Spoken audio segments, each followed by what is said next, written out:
Huge game Friday night against the Cavs. What difference will DeAndre Hunter make? Does this mean a lot more to the Cavs than to the Celtics? We're going to answer those questions in a crossover podcast right now on the Locked On Celtics podcast. Yup. Being down, be ever ready. Recognize the city of champs. Back to back, if I say it, it's stamp. Locked on number 19, the best one, the next one. Juice loose in your pool now for the next run. It's the C's, who else could it be? What they gon' say now? Screaming like JT, Karalis, recap the madness. Every game, every practice. Best daily pod, no cap like Brad Beckett. Clutch like Drew to KP, tap in daily. Prime time, dapping D White on the sideline. Raining J's, how it started, raising banners, how we finish. Locked on Celtics pod, home of the winners. Hey there, welcome back to the Locked On Celtics podcast right here on the Locked On Podcast Network, where it's your team every day. I got you covered every Monday through Friday, plus bonus podcasts when they play in the weekends like this Friday night game against the Cavs. I'll have a bonus reaction show after that, so make sure you are subscribed wherever you get your podcasts. I'm John Karalis. If you're new to the show, thank you. If you're new, for joining me. Thank you if you're maybe a Cavs fan for checking out the podcast. Even if you're hate watching, I still love it. I've been covering the Celtics for about 20 years now, doing it now as a beat writer for Boston Sports Journal. I've also written a couple of books on the Celtics, so check those out too. Easy to search my name and find those. Today's show is brought to you by FanDuel. Right now, new FanDuel customers can get $150 in bonus bets if your first $5 bet wins, so go check that out. We're doing a crossover episode with Locked On Cavs host Danny Cunningham. This is a huge game, obviously, so let's get into it. Let's preview this game and see what this DeAndre Hunter thing is all about. All right, Danny, this is a big one, I think, for the Celtics, for the Cavs. I think for the Celtics, this is a big one because of DeAndre Hunter, because this is their first look, the only look they're going to get at DeAndre Hunter before the playoffs, assuming that these two teams meet in the playoffs. He's supposed to be a game changer for the Cavs, in specifically acquired to go up against Boston and give the Cavs a better chance against Boston with a big rangy wing defender who can hit shots. So let's just do this. Tell me what the Cavs experience so far has been with DeAndre Hunter. So far, it's been great. They haven't lost a game. They're on an 8-game winning streak, which obviously does predate his acquisition. They've won all 6 games that he's played in. They've been, I believe, the best offense in basketball since that. I've not checked the numbers as of Thursday when we were recording this, but entering play on Wednesday, they were the second best defense in that time span too. Like, they have been the best team in basketball during that stretch. Of course, they need to do that in the postseason. Like, the fact that they're the best team in basketball and when they're already playing at a clip where they're going to win over 60 games during the month of February doesn't mean a whole lot, because we do need to see it in the postseason. But the early returns have been great. He's fit in really well. He's provided a little bit maybe more scoring off the bench, a little bit more self-creation off the bench than I think the Cavs were anticipating or counting on. And I do think that he's probably fit in quicker than expected, right? When a guy gets traded during the middle of the season, there's a lot going on. It can be a really hectic time. You often see growing pains, and those growing pains, if they're happening, they've just looked like good basketball. And if there have been growing pains, like, wow, this is going to be incredible when he really does figure it out. But I think that he has figured it out pretty quickly. Every indication the team is given, whether it's been from front office folks, from folks on the coaching staff, guys in the locker room, it's that he's picked up on everything, both offensively and defensively, really quick, which I do think is always a concern when you are bringing someone in new is, well, what are you going to have to scale back? How are you going to have to kind of make the rest of the team fit around this new person? But he's fit in so seamlessly that the Cavs are really happy with that. And the basketball has been great. I do think that Friday night is, as you mentioned, really important for the Celtics to see the Cavs with DeAndre Hunter. I think it's vitally important for the Cavs. I don't think that there's another game left on the schedule for them that even comes close to this level of importance. And it's all because of this will be potentially, provided that Darius Garland does play. He's missed the last 2 games with a hip injury, but this will be the only time the Cavs see the Celtics all year where they're fully healthy And two, the only time DeAndre Hunter plays against them. And when he was acquired, they can say that there are a lot of good wings in the Eastern Conference. And does he help in a matchup against the Knicks? Sure. I don't think the Cavs necessarily needed help there, but this was a move that, at least in my opinion, was made with the Boston Celtics in mind. And this is before the potential matchup in the Eastern Conference Finals, the only chance we'll get to actually see it on the floor. Yeah, I mean, I think there's no question that this was made with Boston in mind.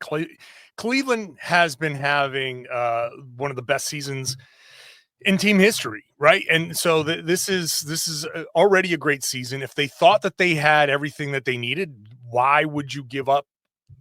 Why would you change a team where it's working? And the answer is, what your path in the East is going to be. You know what the Celtics have to offer. And so you go you make your team stronger, because in their matchups head to head, even though it's not exactly, teams weren't exactly healthy, but in the matchups head to head, you saw where the Celtics had their advantages. DeAndre Hunter, I'm sure, is thrilled to be going to a team at the top of the standings versus a team perennially in the middle of the standings or the lower half in Atlanta. So, yeah, I'd be motivated to pick things up pretty quickly as well. But I want to touch on the thing that you've said here in your answer with DeAndre Hunter, where you said off the bench, which is where I have my biggest question with him.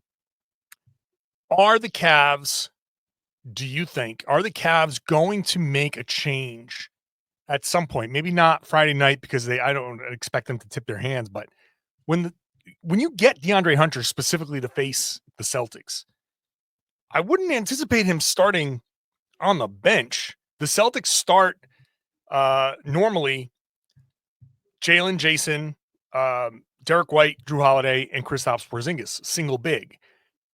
Would they say, hey, Jared Allen, we're going to start you off the bench because the Celtics like to go double big off the bench, and we'll bring you in to match up better. We're going to match up better with DeAndre Hunter as the starter. Do you think I see that as an obvious thing that the Cavs are going to do, but do you think the Cavs are willing to do something like that when the playoffs roll around? I do think that they'd be willing to do it. Whether or not they actually will, I don't know. And Cavs head coach Kenny Atkinson has not committed to the starting lineup being what the starting lineup currently is, one way or the other, whether that's going to change, whether they're going to keep it together. But he is somebody that is very analytically inclined. I think it's fair to say this is an organization that does use analytics quite a bit.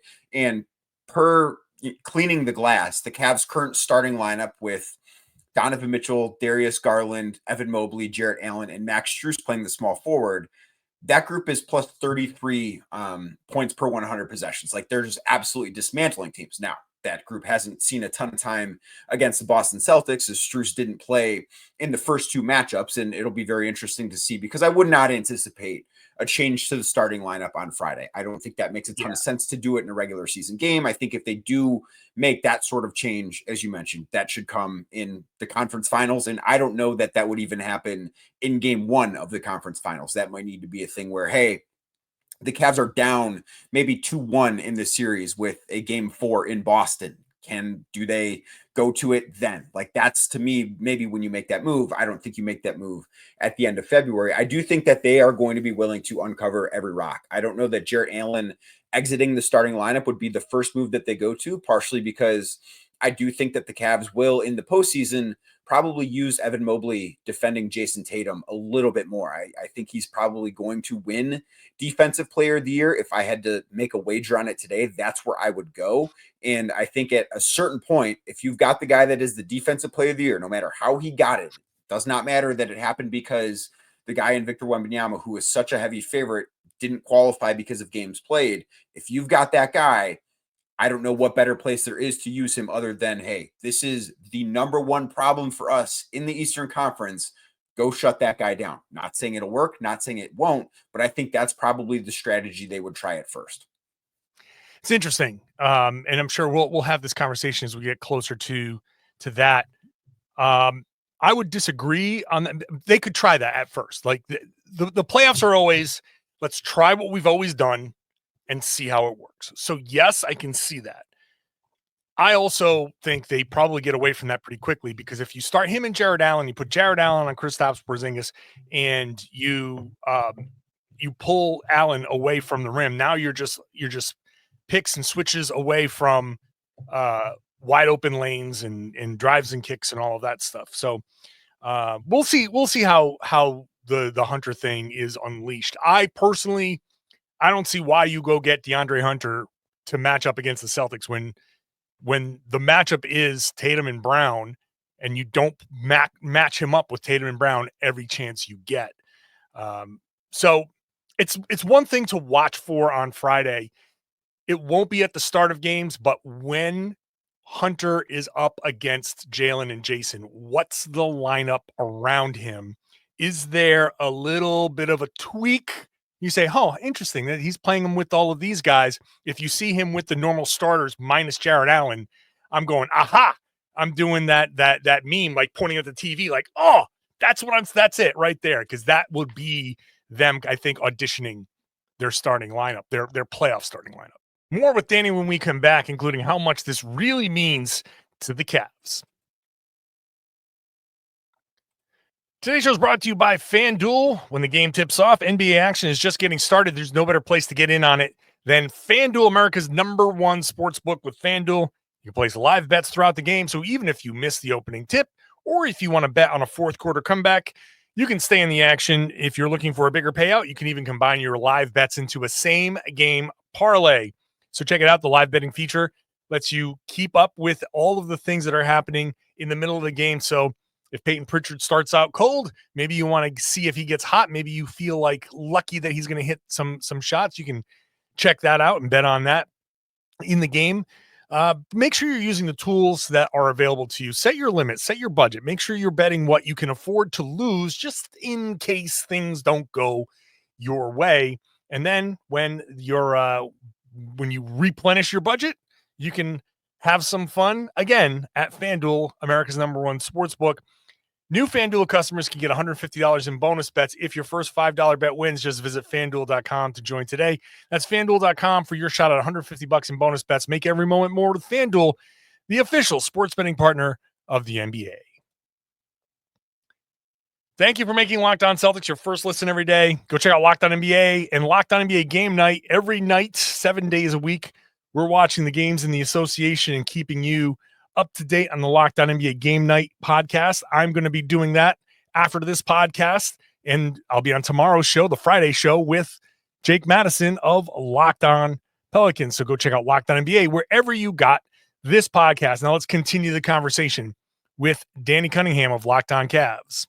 So I actually think, and I don't think that this would be necessarily the starting lineup that they would use in the postseason, but the lineup that I would look at that would involve DeAndre Hunter wouldn't be the rest of the starters. It'd be the two backcourt guys, Donovan and Darius Garland, DeAndre Hunter, Dean Wade, and Evan Mobley. I think that is probably the best front court defensive combination they have.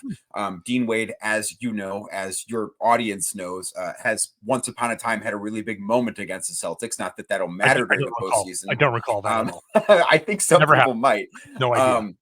But I think that they view those two guys as the two best guys suited to defend Jaylen and Jayson. They are the only two wings with size. Not to say that Max Strus isn't going to spend some time defending those guys. Isaac Okoro will certainly spend some time defending those guys. But I do think that when push comes to shove, that could be the closing lineup you see, where you see both all-star guards. You see Evan Mobley because he's going to be the guy that closes out games at center when the Cavs need it. Like, that is when they are at their best, is when he's playing center. And then having DeAndre Hunter, having Dean Wade, where you've got all kinds of shooting on the floor, you've got plenty of playmaking, and that is, I think, what is going to prove to be the best defensive front court, provided that everybody can stay healthy. Obviously, with Hunter only being around for 6 games and Dean Wade did not play in one of those games because of a knee injury, we don't have, or more than one of those games, excuse me, she's only played in 3 of those games because of a knee injury. We don't have a ton of data on what exactly that looks like, but I do anticipate that as the season rolls along, that's going to be a group that you look at and say, okay, this is something that the Cavs are trying to get data on. And even if during the regular season, maybe Ty Jerome is in that Darius Garland spot, in the postseason, Darius Garland would be there because his minutes are just going to be higher. But look at that front court and how the Cavs perform when those three are together. So I look at this and say, look, the Celtics have proven what they needed to prove against the Cavs. The Celtics are going to be up for this game, right? And this has kind of gone how I thought it would. They had a big kind of easy win against New York. They did well against Toronto back-to-back. They slipped against Detroit. I knew one of those games was going to be an issue. And now Friday night comes along, and it's the Cavs. Celtics have beaten the Cavs twice. The one game that the Cavs won, Donovan Mitchell went off for 20 points, was perfect in the fourth quarter to win that game by 4. And you can make the argument that, well, that's what Donovan Mitchell does. And, you got to win. You play and you win, over 48 minutes. Celtics would be like, if your strategy is Donovan Mitchell scoring 20 points every fourth quarter, you're going to lose a lot of games, no matter how good he is at scoring a lot in the fourth quarter. So this is a big game for the Cavs. Does it mean more for the Cavs? Does a win here or does a loss here? What does that feel like in Cleveland? So I do think that this game means more to the Cavs than it does Boston, because what does this, and you've watched this team up close and personal all year, what does Boston have to prove during the regular season? Nothing. They are confident they can beat any team. They just won a title. I don't think should care about home court advantage. And I think that ship is probably sailed anyways. I don't think the Cavs are going to lose 7 more games in the regular season. Top 3 seeds are set. Right. Yeah. So what does this matter to Boston? I think this means something to Cleveland because, and yes, they went into TD Garden last year during the postseason and won a game, but they need to prove that this version of the Cavs can go into TD Garden and win a game for which the Boston Celtics are up for. And we have seen, you mentioned that game against Detroit on Wednesday night. I watched a good chunk of that. To me, that Celtics team just looked like one's like, oh, we have a game tonight. We just thought we played on Friday against the Cavs. Like to me as a viewer, it's just like, okay, Boston does not want to be in Detroit tonight. And that's totally fine for a team that has won a title. They've earned the right to do that. I look at this as the Cavs do have something to prove. I think that they need to prove, and two, so they are 1-2 against the Celtics so far this year. They're 1-1 against OKC this year.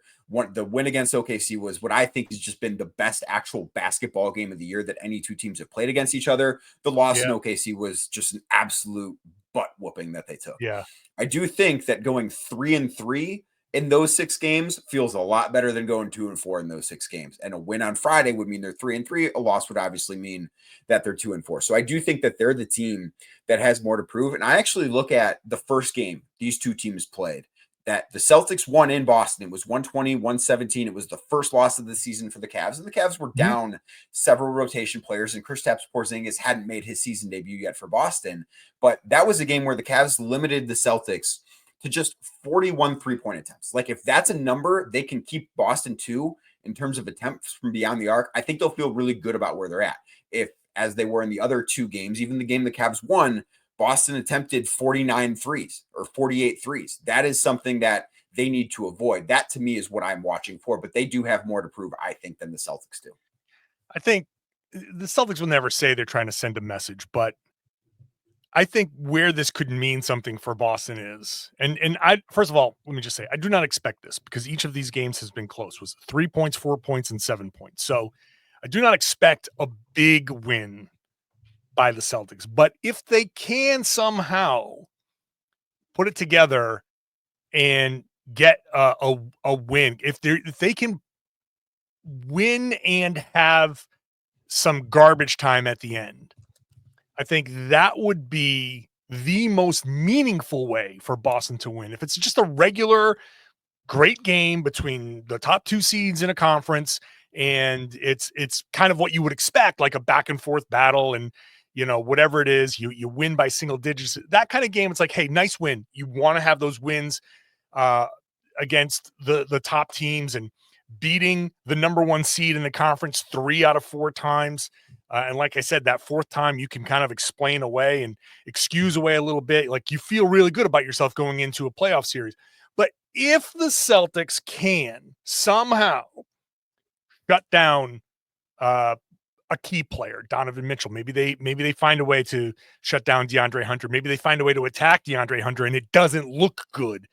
That would be the most meaningful thing for the Celtics because they can sit there and be like, hey, Cleveland, it's a nice run you've got. This is a great regular season. You guys should be proud of that, but you're playing with the big boys now. And I think being able to send that message, just a little psychological thing, and Joe Mazzulla loves psychological things to send these messages.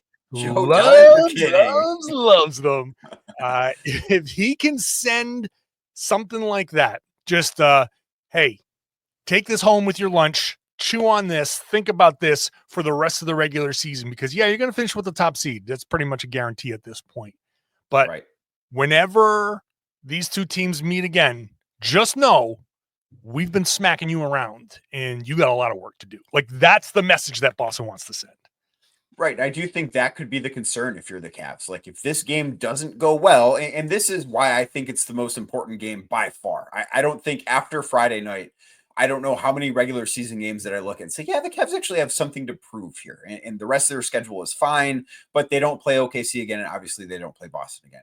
But if that happens, it's not just that it happens. It's that the Cavs aren't going to have a chance to sort of avenge that. No matter how many games they win by 20 plus points, how great they look, if they finish with the best record in basketball, like, they won't have a chance to avenge that, to feel better about themselves until potentially game one of the conference finals that, as I think we both agree, will be in Cleveland. So that is the one thing that you look at. And is it going to be something that the Cavs can use for good? Is that going to be able to be something they can keep in the back of their mind and use as motivation and continue to improve and start to gel with DeAndre Hunter and this new look team? Or is that going to be self-doubt when the playoffs arrive, when the conference finals arrive? And I do love that we're just skipping ahead to that, because I do think we're in agreement there.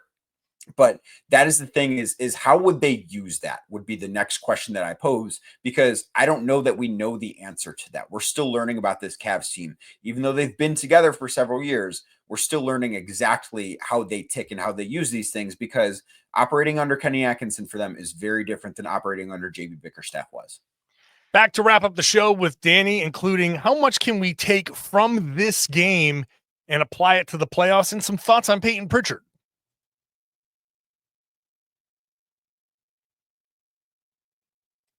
Thanks for making Locked On Celtics your first listen every day. Go check out the new Locked On Celtics newsletter. It's at lockedondaily.com. Click on the Locked On Celtics logo and subscribe. Enter your email. Get an email from me Monday through Friday. Celtics coverage plus league-wide coverage, fantasy coverage from the Locked On Podcast Network. Go check that out. Open it up. Read it when it gets into your inbox. It's a great way to keep up with the podcast.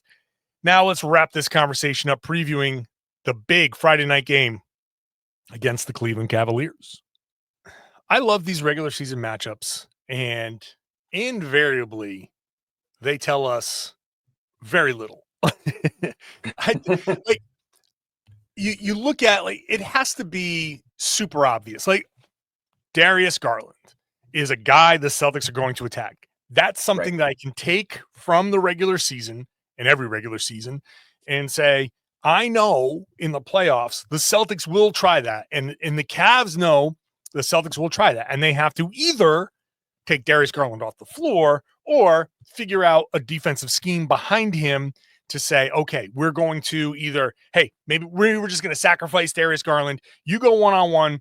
We're gonna hang on whoever is on the perimeter, and Darius, stop whomever you're going to try to stop. And if it's Jayson Tatum, it's Jayson Tatum. And what we're going to do is have him try to score 40 and not have one assist. And if that's the case, that's the case, and we'll take our chances, or whatever. So that's the obvious thing to take from this. We like to say this. We've been talking about it. It's an Eastern Conference Finals preview. But is it though? Like, how much of this stuff can you really take and apply it to the a potential playoff series? So I do think there's some of it. Like, I think that because, as I mentioned, this is like the one opportunity for the Cavs to, I think, be in a real playoff environment with their new look team since the trade acquisition of DeAndre Hunter. So I do think that there's some of it that, and I think, and you know Boston certainly better than I do, but I think both of these teams are going to want to really win this game, because I think no matter, there's going to be a message sent, no matter if the Celtics win close, win in a blowout. The Cavs win close, win in a blowout. Like there's a message sent from somebody to the other team on Friday night. I'm very confident that's going to be the case. And when that's on the line, I do think that you're going to reveal a little bit more. Now, is Joe Mazzulla going to show the Cavs everything that Boston plans to do in the postseason? No. Is Kenny Atkinson going to do that to Boston? No, of course not. But I do think that there are going to be things. And, you look at the game the Cavs won in Cleveland in December, where you brought up the fact that Boston hunted Darius Garland. And that did result in Jayson Tatum probably taking a few more 17-foot jumpers than Joe Mazzulla and the Celtics would like. And if that's going to be a strategy to help keep Boston off of the three-point line where they're going to win a math battle, because they will probably shoot more threes than the Cavs, even as the Cavs are one of more near the league lead in volume and at the league lead in percentage from deep. Yeah, but that's part of the strategy. And if Tatum's going to hit, 15 of 20 long 2-pointers, the Cavs are you have to survive like that, because this Boston offense is so good. You can't take away everything. I think there are definitely levels that both teams can reach. I still think the Celtics are not at their ultimate level. We've only just seen what Jayson Tatum, almost like a fully unlocked Jayson Tatum has been like with, hopefully, first of all, everybody's healthy. Like Jaylen Brown had the deep thigh bruise out of the Toronto game. That doesn't necessarily resolve itself over the course of 3 days, but with modern NBA treatment, then maybe he'll be ready to go, and hopefully everybody's ready to go. Tatum could show the Cavs like a new element of his playmaking, and that's something that maybe we can see elevate into an Eastern Conference Finals. I'm curious to see the impact that Payton Pritchard, what the bench impact is going to be. I think the benches are going to have a lot to say about this. What's your take on Payton Pritchard? So I think Payton is really good, and obviously he's at the top of the odds for sixth man of the year race. He shoots a ton of threes. Like he's somebody that the Cavs. It's funny watching him because he doesn't, what he does off the bench, it just feels like it fits in so well. Other than the fact that it seems as if he's just going to make every 65-foot shot that he ever takes, which is something I've never seen before in basketball. But I do think that he plays almost at a different speed, like a faster speed. And I haven't looked up what their pace numbers on with him on the floor versus him on the bench, but I would be curious to see that because it seems like he brings a little bit of a different tempo. In some ways, it feels like he's the inverse of Ty Jerome for the Cavs, where Ty has this uncanny ability to slow down when he gets closer to the basket in a way that I don't just see anybody else play like in the NBA, which is, it's just amazing to watch. He's obviously a really, really good player. And the fact that Boston is able to have him come in, play, what's he playing, 23, 24 minutes a night and bomb away from three and not take a step back from what the rest of their offense is, I think is a huge part of why the Celtics are as dangerous and as good as they are, because yes, that starting five is incredible. The fact that Al Horford at his age is coming off the bench and still doing what he's doing is awesome. But I also think that if not for Payton Pritchard, there would be probably a decent drop off offensively when the Celtics go to their bench, because after you get past that, like I do think that the Cavs probably have a little bit more depth if you want to talk 1 through 10 than Boston does. But I think Payton Pritchard is such a big force off the bench that he's a big reason why Boston doesn't sink when their stars sit. Yeah, Pritchard's been huge. If he's hitting shots, then like it's basically Pritchard and Derek White. I think if Derek White is hitting shots, the Pistons game is one of the rare times where both of those guys were hitting shots and the Celtics lost. That's how bad the rest of the team was, and how, I don't know, out of gas they were. But regardless, it should be fun.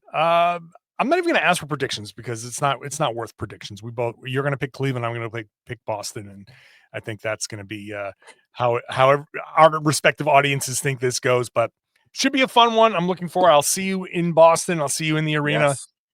And depending on how it goes, maybe we can reunite for a quick post-game discussion as well. Danny, appreciate you. Thanks for having me, man.